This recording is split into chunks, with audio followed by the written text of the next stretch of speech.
we pay Halbert towards that. So it spreads that around. And that is also why some of the more recent disaster events we've seen in the world have been quite, trying to find the word, controversial in terms of insurance coverage. Something like COVID, which was worldwide, is actually not an insurable event. It's not, because there's no cross-subsidy that can happen because it's impacting everyone. Exactly that. So the whole principle of insurance is that you're taking premiums from the many to pay for the few. Exactly. If you're taking from the many to pay for the many, then basically everyone's just funding themselves. Exactly. Might as well have a savings account. Yes. And that's also why you start finding things like if you go to California and you try to buy earthquake cover, no one's going to give it to you. Because the probability is just too high. There's no break. So your premium ends up being basically what you would get back in a claim plus a whole bunch of expenses. So you're better off self. Exactly. And that can be very difficult. And I think this was, the industry took quite a beating from a reputational perspective through COVID, and not just in South Africa, around the world, because of things like the business interruption aspect of the... Of course, because people had to move online within a matter of weeks. You had the hospitality industry really suffered. How many folks do you know that went out of business? And I have so much sympathy for those businesses saying we had insurance to cover this kind of thing, but that's not an insurable event. Yes. And that the policy wording was too grey, and that is something that is now being tightened up. Yes. Then you were leaking money that you hadn't anticipated and priced for. Exactly, yes. We had priced for localised outbreaks of infections that might close down a couple of restaurants. Like listeriosis a couple of years ago. Yeah. Not something that closed the entire industry, the entire country. Yes. For several months. Yeah, sure. So those kind of things can get quite tricky as well. Yeah. And I think, you've spoken to a number of roles that you've held within Hannover. Can you talk us through sort of your initial roles? Because obviously you've changed a couple of times and you're now the Chief Risk Officer. But I think talking through sort of what was your graduate job and how you sort of progressed through the business up until where you are now. Certainly. So I started off actually being employed having a bursary with a company called Hannover Services, which was the local representative office of Hannover Re. Okay. They had a majority shareholding in a company called Hollandia Re. Okay. They subsequently bought out the other shareholders, changed the name to Hannover Re, and I got moved over here. Okay. I was working at Hannover Services, and I was told you've got the option of either staying with Hannover Services because it'll change into a different form, or you can go to Hollandia Re. And I looked at this and I'm like, well, here's my company with 4 people. I can go to this huge organization with 120 stride member, and it's very intimidating. But I made the leap and I went to the massive organization. Next to the old mutuals and Sunlands. It's that's all relative, right? All relative. It's intimidating at the time. So my first job was in the corporate actuarial team working on the valuations. I spent a lot of time learning how to calculate reserves. Okay. And as a reinsurer, it's very different to a lot of the theory you learn because we don't always have that individual policy data. And especially in those days, we've gotten a lot better at getting that data. Yes. But we used to get, this is the premium for the month, this is the claims for the month. That's it. Oh, that was it. And so to try and perform a valuation with that required quite a lot of high-level assumptions and modelling how the whole portfolio is going to grow. Yes. And when I arrived, we were doing this on a spreadsheet, as one did. Yes. And then I'm giving my age away again, but this was in the days when Excel could accommodate a maximum of 255 columns. And the way our valuation spreadsheet had been set up was there was sort of a couple of entry-level columns, and there was one column for every treaty. And after this Hollandia-Hannover merger, suddenly we had more than 250 treaties. So what did you do? So we had to duplicate every sheet. So you'd have premiums 1, claims 1, etc. No. So one of my first jobs was going through and checking that all of that actually made sense and all the links still worked and was linking to the right spreadsheets and everything was pulling through correctly. Great.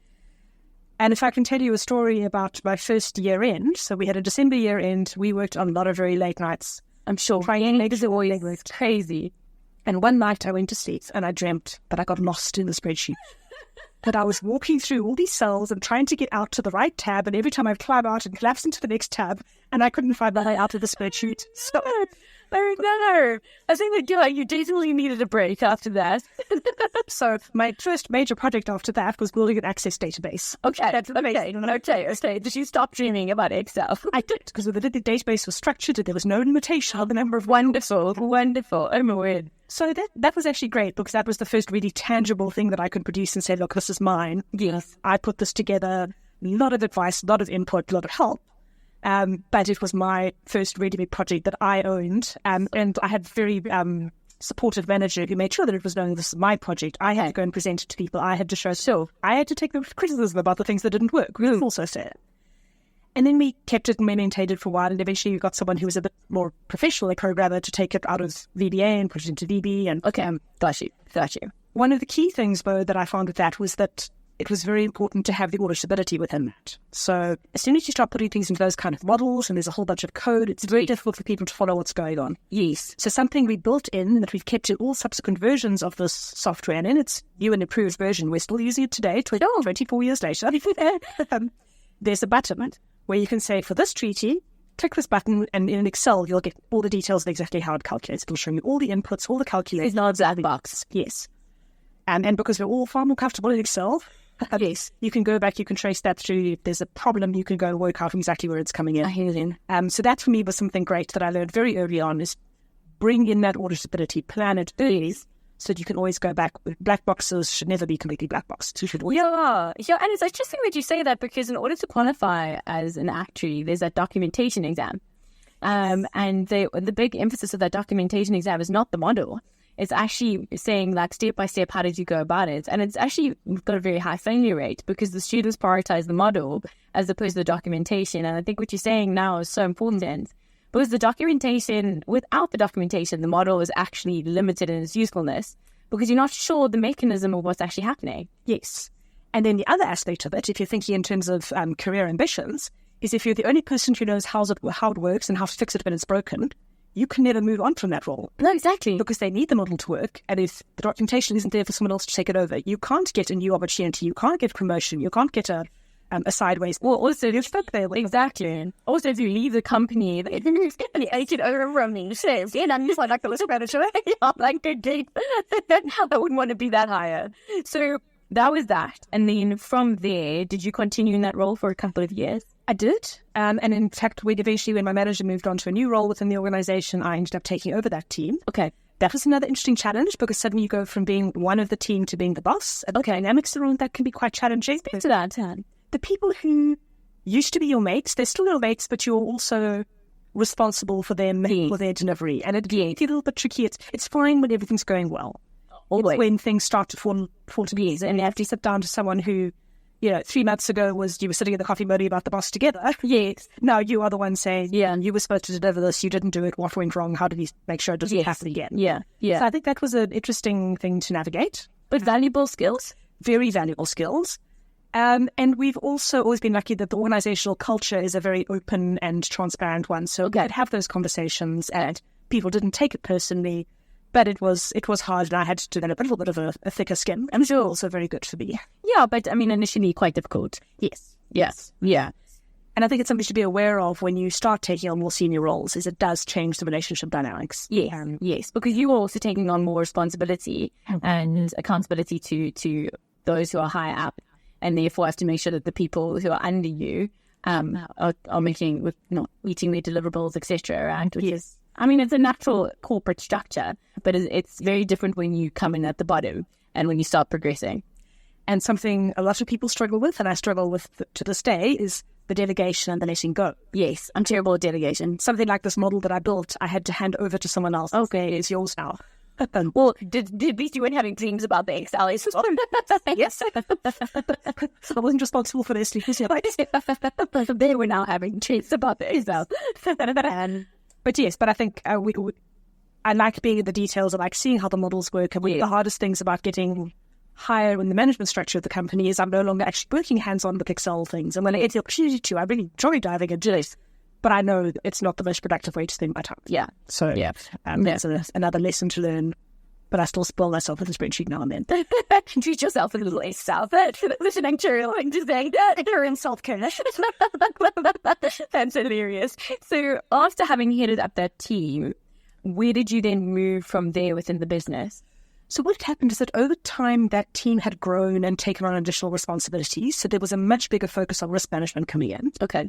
And I must admit that what I remember most about my last few years in that role was not actually the work side of things. It was, we were heavily into the industry consultation on developing the SAM standards and moving towards the new insurance. Of course, got you. Lots and lots of committees working up what exactly do we want technical provisions to look like? How do we want to recalibrate the SCR we're taking from Solvency II for the South African? Okay. So we spent a lot of time on that.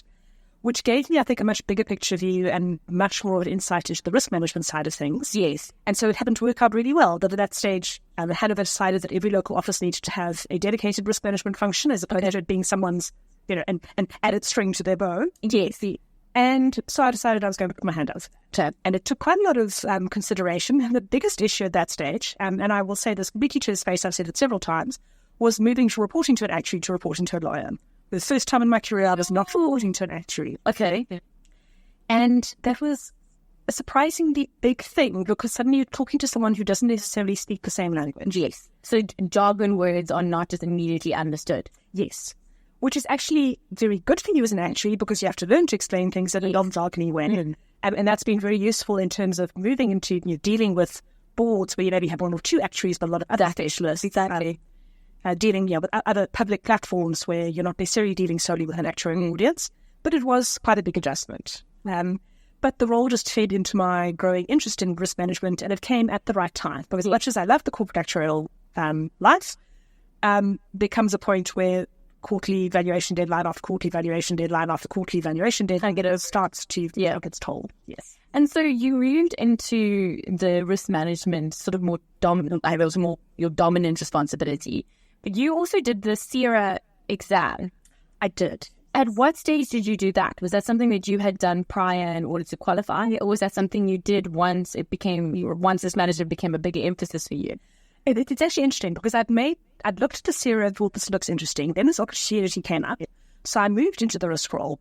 But because it was a blank canvas, there was no existing risk management function. I was setting that from scratch. So I had a certain amount of time and I said, okay, let me do the CIRA qualification because I think that'll be useful. And it took me a couple of attempts. Liquidity risk was my downfall. Okay. And multivariate stats. Oh, standard. But I got there. So I was like, okay, well, now this is fine. I've got my associate actuary qualification. I've got my CIRA. This is what I need to be a risk actuary. Now I can relax. And that's the point at which I thought, well, all my background is life and health. Now I need to do a little bit on the short-term side to understand it. Wrote the exams, passed. But yes, so going into that CIRA qualification, it was very useful grounding in terms of it gave you a very good framework on risk management, all the different aspects of risk management. One of the things I love about risk management is it's not all about the numbers. Yes. So the quantitative aspect is very important, where you can quantify, and particularly with all the financial risks, you do need to quantify a lot. But there are a lot of things where it's really qualitative as well. How do you measure human resources risk? Yes. And we can look at turnover rates and employee surveys and things like that. But ultimately what it actually comes down to is getting a feel for the culture of the organization. What's the feeling on the ground? What are you hearing at the water coolers? Yes.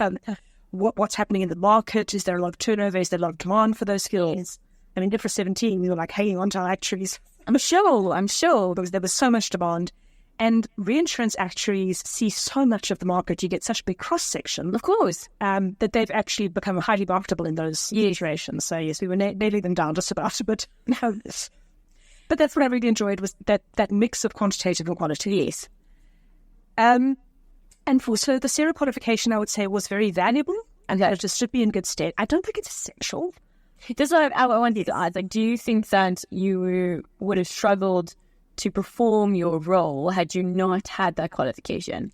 Because I think a lot of people do CIRA. From what I can see, they do it to just get another designation, especially initially. And for our listeners, CIRA is your Certified Enterprise Risk Actuary qualification, which looks at risk more holistically in a business as opposed to when you look at your fellowship exams, you're just looking at sort of one specific industry or discipline within actuarial science. But what would be your view of that? Do you think that it significantly added to your understanding of risk management? I think it put a lot more structure over what I knew about risk management. So I think I had a pretty good underlying idea of the principles, and I'd been doing a lot of practical hands-on risk management work already. Yes. It gave me a lot of theoretical framework and structures and models I could use to put more structure around the way I was doing the risk management side of things. Another really nice thing about the CIRA is that although it's offered as part of an insurance studies, it's broader even than just financial services. The principles there can really be applied to any business. And that's what I remember from the exams, is I think the exam where I passed, the big case study was about a yogurt factory. Oh, sure. So very much focused on, there was some financial stuff, but it was operational risk, imputational risk, and strategic risk. So not the things that actuaries are generally known for in terms of getting deeply into the numbers. Yes. But it's understanding the broader business context. Yes. And for me, that actually sits very well with the risk management side of things. I've always maintained that risk management should never be your first job. Yeah. You have to have actually